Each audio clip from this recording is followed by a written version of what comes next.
ನಾಡಿನೆಲ್ಲೆಡೆ ಆಯುಧ ಪೂಜೆ ಹಬ್ಬದ ಸಂಭ್ರಮ. ಬೆಳ್ಳಂಬೆಳಗ್ಗೆ ಮಾರ್ಕೆಟ್ನಲ್ಲಿ ಖರೀದಿ ಜೋರು. ಕೆಆರ್ ಮಾರ್ಕೆಟ್ನಲ್ಲಿ ಟ್ರಾಫಿಕ್ ಜಾಮ್.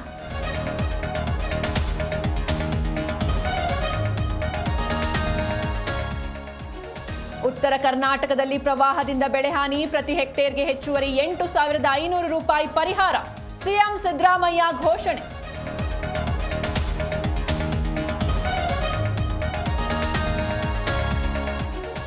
ಹಾಸನದ ಮನೆಯಲ್ಲಿ ಸ್ಫೋಟ ಪ್ರಕರಣ. ವಿಕ್ಟೋರಿಯಾದಲ್ಲಿ ಗಾಯಾಳು ದಂಪತಿಗಳಿಬ್ಬರು ಸಾವು. ಚಿಕಿತ್ಸೆ ಫಲಕಾರಿಯಾಗದೆ ಕೊನೆಯುಸಿರು.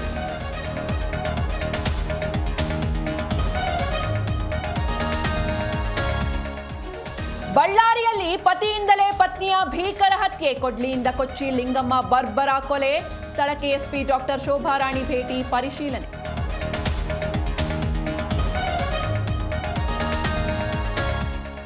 ಹಮಾಸ್ಗೆ 3-4 ದಿನಗಳ ಗಡುವು. ನಕ್ರ ಮಾಡಿದ್ರೆ ನರಕಕ್ಕೆ ದಾರಿ ತೋರಿಸ್ತೀವಿ.